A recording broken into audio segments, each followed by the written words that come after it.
नागपुर के कलमनाग क्षेत्र में एनआईटी द्वारा हाल ही में की गई तोड़फोड़ की कार्रवाई को लेकर विवाद गहराता जा रहा है। अपने मकान टूटने का दावा करने वाले पीड़ित परिवार ने न्याय की मांग करते हुए प्रशासन के खिलाफ नाराजगी जताई। पीड़ितों का आरोप है कि उनके पास सभी वैध दस्तावेज मौजूद थे, इसके बावजूद एनआईटी अधिकारियों ने उनकी बात सुने बिना मकानों को ध्वस्त कर दिया। इस दौरान जन बदलाव पार्टी के अध्यक्ष यश गोरखेड़े ने प्रभावित परिवार से मुलाकात कर उन्हें न्याय दिलाने का आश्वासन दिया। उन्होंने कहा कि सभी आवश्यक कागजात होने के बावजूद इस तरह की कार्रवाई दुर्भाग्यपूर्ण है, गैर जिम्मेदाराना है। गोरखेड़े ने पीड़ितों के साथ मजबूती से खड़े रहने, उनके हक के लिए संघर्ष करने की बात कही। इस दौरान शाहू परिवार के जगह पर छत्रपति शिवाजी महाराज और डॉक्टर बाबा साहेब अम्बेडकर के प्रतिमा की स्थापना की गई। इस मामले में हमने दूसरी पार्टी यानी कि बिल्डर से उनका पक्ष जानने के लिए संपर्क करने की कोशिश की, मगर संपर्क हो नहीं सका। जय श्री राम भैया, मैं लक्ष्मण प्रसाद रामोता साहू साहब, मैं यहाँ पर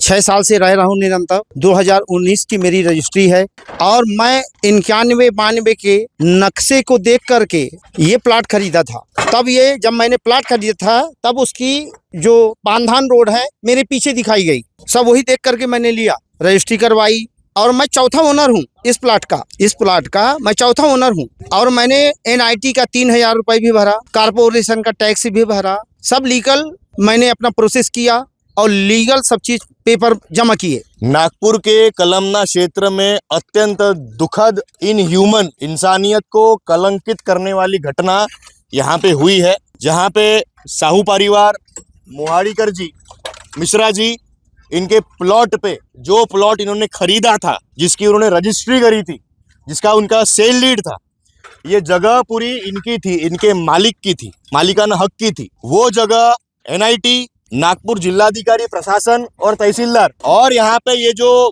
बिल्डर है, इनको फायदा पहुंचाने के लिए इनका जो ताजमहल है, ये ताजमहल, वो उनके जो डायलॉग था कि हमारे ताजमहल का हम कहाँ से जाएंगे, तो इनके ताजमहल को फायदा पहुंचाने के लिए एक टैक्स पेयर का, जिसने खून पसीने की कमाई से अपना घर बनाया और वो घर को निस्त नाबूद कर दिया। अब बहुत लोगों का सवाल ये था कि इनकी जो जगह थी वो पानदान के ऊपर थी। पानदान मतलब एक पुराना रोड था, उनके प्लॉट के ऊपर था। असल बात ये है कि ये जीता जागता उदाहरण है किस तरीके से बिल्डर माफियाओं को, लैंड माफियाओं को फायदा पहुंचाने के लिए ये जो सरकारी टट्टू जो बैठे हुए लोग हैं, ये डॉक्यूमेंट में फेर फार करके, मैं वापस कह रहा हूँ डॉक्यूमेंट में, और मैं बहुत जवाबदारी से कह रहा हूँ, फेर फार करके डॉक्यूमेंट में गलत मोजनी करके गरीब लोगों के घर तोड़ दिए। हम लोगों ने यही कार्रवाई कई बस्तियों में देखी, लेकिन आज हद पार हो गई, पानी सर के ऊपर चला गया कि जो घर इनका रजिस्टर्ड था, वो घर के ऊपर कोई ग्रुप है यहाँ का बहुत बड़ा ग्रुप,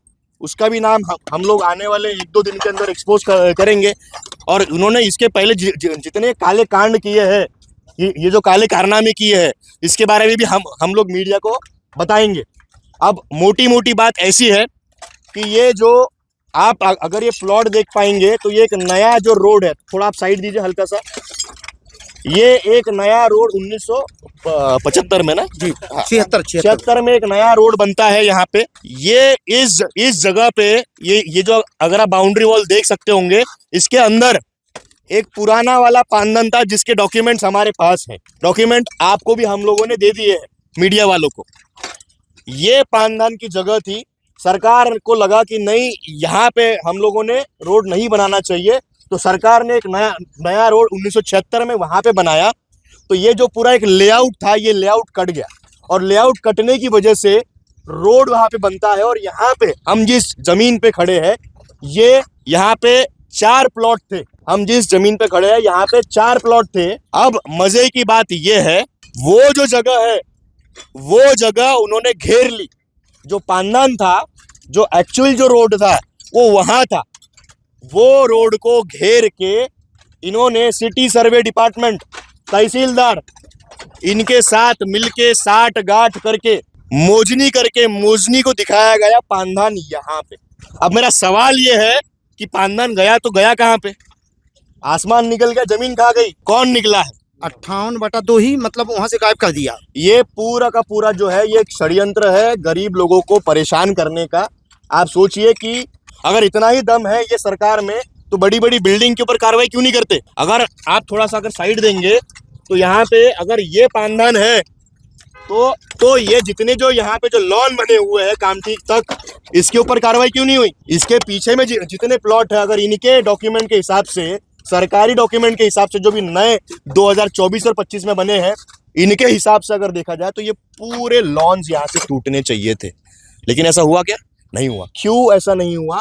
क्योंकि यहाँ पे ये जो बिल्डर है, ये बिल्डर को फायदा पहुंचाने के लिए, इसका जो ताजमहल यहाँ पे बनने वाला है उसको फायदा पहुंचाने के लिए आम आदमी का जो टैक्स पेयर है उसका घर तोड़ा गया। ये कोई बस्ती नहीं थी, ये प्रॉपर लेआउट था। इनका ऐसा कहना है कि भैया हमने प्लॉट खरीदे, हमने टैक्स लगवाया, हमने रजिस्ट्री करवाई, हमने घर का बांधकाम किया, तो जो जमीन का रेट है और जो बांधकाम और जो नुकसान हुआ है, तो जितना नुकसान हुआ है वो नुकसान की भरपाई जो है वो सरकार करे।